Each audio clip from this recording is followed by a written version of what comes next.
Usted tiene en sus manos una porción audiovisual de un trabajo titulado Justificando el Liderazgo, por Juan Balistreri en el año 2019. Deseando en el Señor que edifique, anime y nos impulse cada vez más a servir a Dios en cada persona que nos rodea.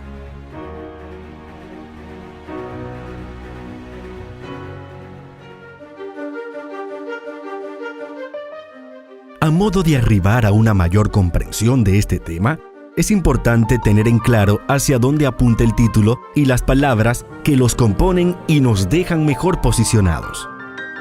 En primer lugar, la palabra justificar representa aquello que tiene sentido de ser o también del tener líderes, y esto tiene una connotación de naturaleza.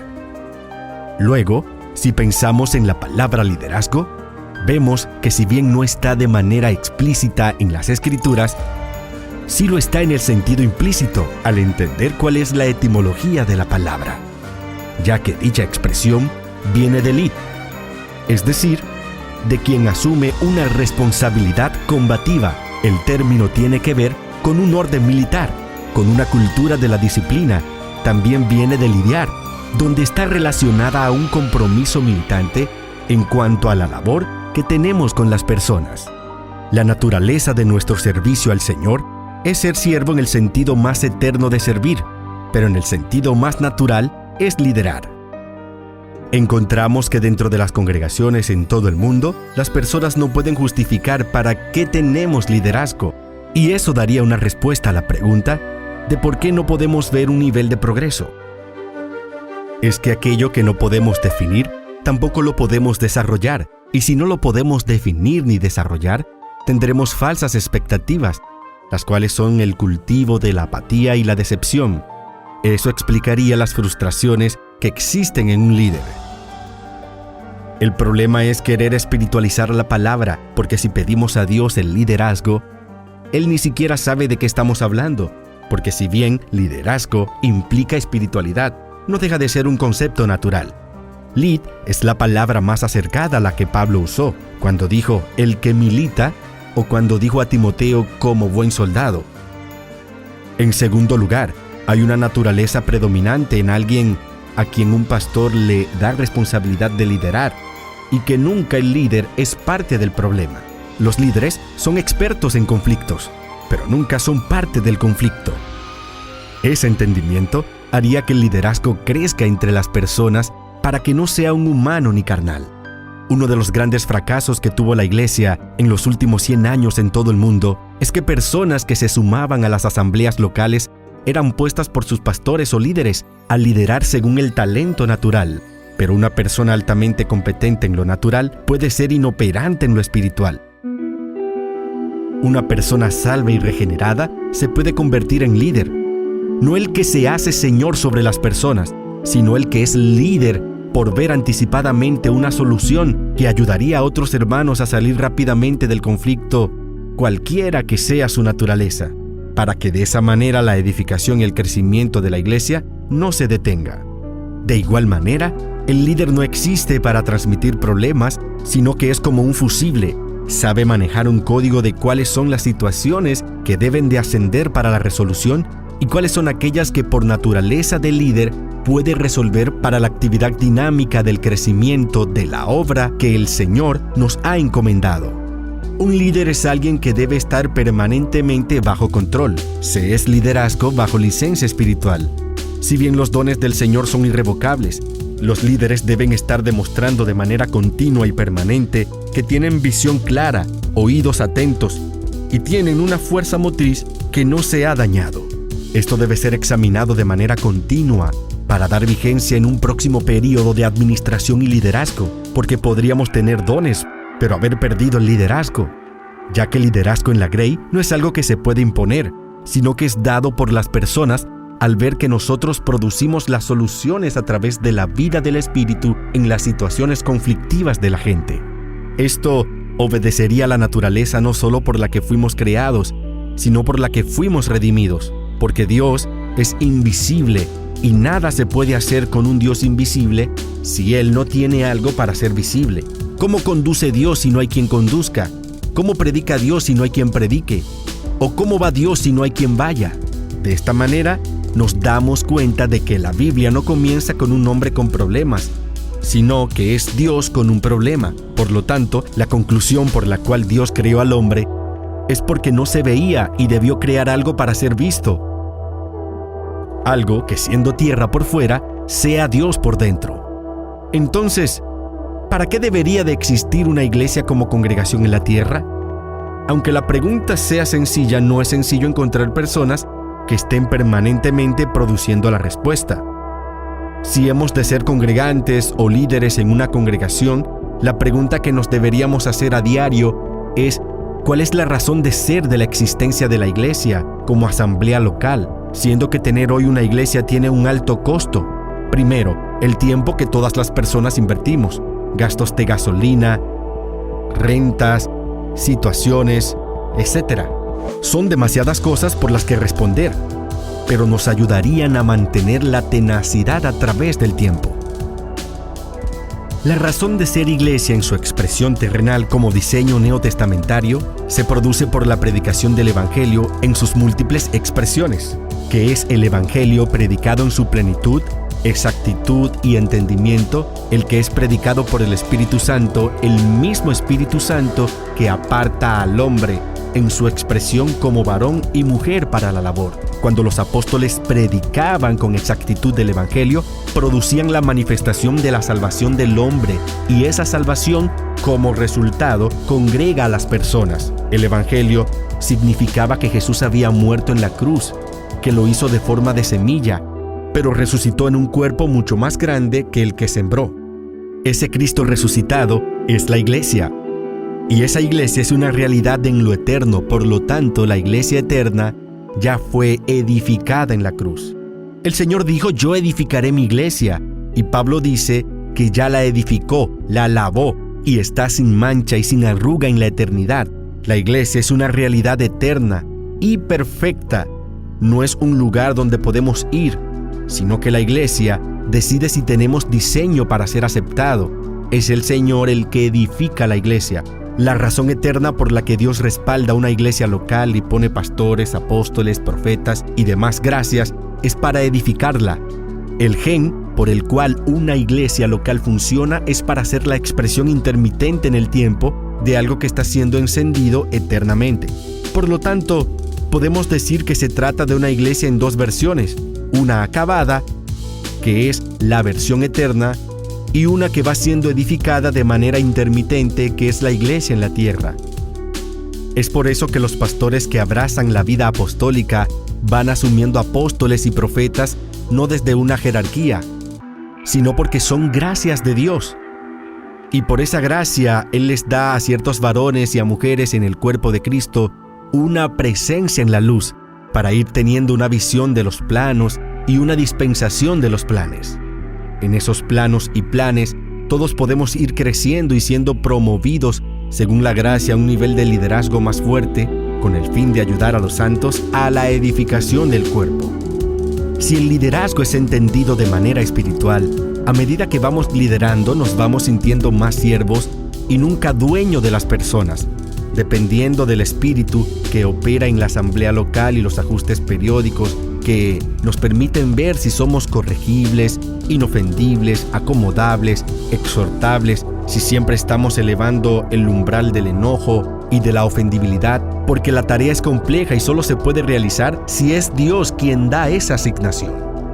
Así como sucede con la luz de giro en un carro, donde toda su estructura funcional está lista, pero alguien la debe activar. La expresión de la iglesia eterna a través de su versión terrenal necesita líderes que accionan la maravillosa estructura para que de manera intermitente la iglesia se pueda manifestar geográficamente, familiarmente y según la gracia dada por Dios. En 1800 años hemos tenido siglos sin que la iglesia tenga una intermitencia. Y si no hacemos los ajustes necesarios, eso nos podría pasar a nosotros generacionalmente o nos podría pasar localmente. Por lo tanto, un líder debe definir de manera constante y permanente su aprobación. Pablo expresó: procura con diligencia presentarte a Dios aprobado. Es decir, que tu licencia esté permanentemente al día para no repetir etapas oscuras, porque cuando la iglesia comienza a funcionar de manera intermitente conforme a lo que Dios le dio, vienen los recursos de Dios a la casa, de aquellos que la gobiernan hasta el que está siendo añadido, porque es el compromiso de Dios hacernos sobreabundar en toda gracia. Un líder tiene que ser un varón y una mujer entrenados. Las personas nacidas de nuevo saben detectar quiénes son aquellos que pueden edificarlos o no.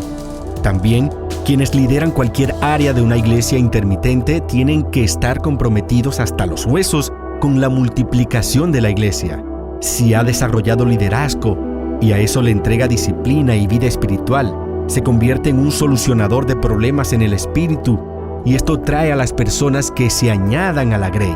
Las congregaciones locales deben volverse intermitentes en el arte de traer y no perder, no convertir a la iglesia en un lugar que esté lleno de gente, pero siempre diferente. La expresión salvar en la Biblia incluye esas dos acciones: por un lado atraer y por el otro no perder. El apóstol Pablo escribe a Timoteo con la intención de afirmarlo. Pablo estaba perdiendo a sus colaboradores en casi todo el mundo y otros le habían hecho la vida imposible. Pero no quiere perder a Timoteo, no quiere que sus riquezas caigan en saco roto. Por eso es importante hacer el ajuste, para que las cosas comiencen a alinearse, entendiendo que no estamos redefiniendo la iglesia, sino que la estamos edificando. La palabra nos dice que Dios es quien constituye apóstoles. No lo podemos constituir nosotros, como tampoco profetas, evangelistas, pastores y maestros. Pero sin embargo, Pablo dice a Tito que lo puso en Creta para que estableciese ancianos, no como título honorífico en el liderazgo, sino en la naturaleza, que junto a diácono son palabras con una riqueza maravillosa que no deben ser tomadas como jerarquía, sino como función de servicio puntual y específico. Una vez establecidos los principios de liderazgo, avanzamos al desarrollo de lo que hemos titulado como una perspectiva de un patrón para la reforma. En primer lugar, es importante establecer que no se trata de la perspectiva, sino de una perspectiva partiendo desde una base de aporte y colaboración. La palabra reforma, según lo había expresado mi hijo Iván en el idioma portugués, se transformaría en reorma, es decir, regresar a la horma. Y así es como en el libro de Hebreos se plantea la reforma, como para todas las cosas, volviendo al origen por la cual Dios las diseñó. Ninguna reforma se da sin un patrón. Un patrón es una manera, un programa que sea estructural, bíblico, progresivo, intensivo, profundo, explicable y sustentable. Nosotros no podemos pretender ser líderes en el tiempo que nos sobra. Esto absorberá nuestra vida. Algún día tiene que haber un liderazgo que libere a sus pastores de las tantas tareas domésticas. El propósito de Dios es uno, pero los planes son muchos y diferentes. Los pastores no tienen que inventar un propósito, pero sí tienen que saber los planes. Y los planes también son los planos, aquellos que hacen que nuestra vida no sea una improvisación. Por lo tanto, debemos promover a los pastores a diseñarlos y los líderes deben liberarlos para eso. En un proyecto o plano que hemos diseñado, concatenamos una serie de palabras que expresan por lo menos 6 cosas que un líder tiene que pensar sistemáticamente para producir algo que no sean acontecimientos aislados. Al decir concatenar, damos la idea de algo que se une como una cadena que en nuestra administración sería unir algo a nivel global. Es una construcción global donde podemos tirar de una punta y producir una atracción sin importar a dónde está la otra parte. Hablamos de una concatenación espiritual y global y decimos tracción porque es algo inmediato y diferente a la atracción, que sería tener que mostrarle algo por años para que se sienta atraído. Pero es más efectivo si yo al hermano lo ato con cadenas. Jeremías fue seducido. Él expresó: atráeme y en pos de ti correremos. Pero el apóstol Pablo mejoró la versión de Jeremías. Él fue prisionero. A continuación, desarrollaré un cuadro en PowerPoint al que sería bueno que pueda acceder para una mayor claridad. En la concatenación de palabras que iremos definiendo, comenzaremos con la palabra revelación. Tenemos un libro en la Biblia que se llama Apocalipsis, que es la revelación de Jesucristo. Nosotros necesitamos una revelación del Señor. pero también del hogar, de la familia. Necesitamos una iluminación, porque el Señor ya nos dio lo que quiso dar, pero debemos prender la luz para verlo. Continuamos con la palabra vínculos, entendiendo que la revelación que tenga sobre algún asunto de mi vida va a determinar los vínculos, tanto entre personas, familias e iglesias. Si quiero mejorar mi vínculo, debo mejorar mi revelación. Los vínculos en Dios siempre producen colaboración, que es el tercer concepto, y la colaboración necesitará de organización. A su vez, si la organización es producto de la revelación, la misma producirá una reforma, y la consecuencia natural de una reforma sería un resultado puntual. Luego, al profundizar, veremos que la revelación debe estar gobernada por la verdad presente, aquella que es absolutamente renovada por el Señor. Una verdad presente está basada en Cristo Jesús, en el Evangelio de gracia y reino, en el entendimiento del nuevo pacto, del nuevo pueblo, del nuevo orden apostólico, también en el diseño neotestamentario, ya que no podemos llegar con una mezcla sino con un diseño, junto a una estrategia de redes. A medida que las iglesias van creciendo, se van uniendo estratégicamente por una necesidad de intercambio de recursos que excede nuestra capacidad de entendimiento. Si continuamos avanzando, veremos que, a través de los vínculos, la verdad presente producirá un fruto del Espíritu, que nos hará partícipes en encuentros divinos o eternos, tiempos de comunión, confianza y compromiso. Por el fruto del Espíritu y a través de la colaboración, se dará lugar la diversidad de los dones. Allí se activa el trabajo en equipo, coordinación y movilización de recursos, los colaboradores y compañeros de la obra. Cuando hay organización por la diversidad de los dones, aparecerá la administración. Sin fruto no hay administración. No podemos tener administradores si no tenemos que administrar, lo que incluye implementación, entidad, misión, visión, estructura, roles, función, posición, pautas, políticas, finanzas, perspectiva. Luego, con la reforma, la administración producirá transformación. Esto es en cuanto a metas, teología reformada, justificación por fe en Cristo, doctrinas de la gracia, doctrinas del reino. Finalmente, transformar es llevar las cosas a otra forma, y lo importante es que deja legado, el que se expresa con líderes reformados, multiplicación de iglesias y ministerios apostólicos, establecimientos de vehículos educativos a nivel regional, publicaciones en medios de comunicación, empresas de reino, obras sociales y misiones a las naciones. Tal vez no veré en mis días todo lo que crea, pero si me sujeto, aquello que no vea lo verán mis hijos. Cuando Dios te da un hijo, te está diciendo que eres demasiado corto para lo que Él pensó para ti. Los hijos son la extensión de nuestra vida. Vienen por una cuestión de extensión. Una de las definiciones para pecado es corto. El pecado nos encogió y por eso morimos, pero el Señor resolvió eso cuando dijo: multiplícate. La multiplicación del hombre preveía que el hombre quedaría corto. Por eso Dios no tiene plan B por causa del pecado, sino que el plan A nunca se agotó. Dios resolvió el asunto del pecado antes de que el hombre pecara. ¿De qué manera lo hizo? Lo envió a multiplicarse.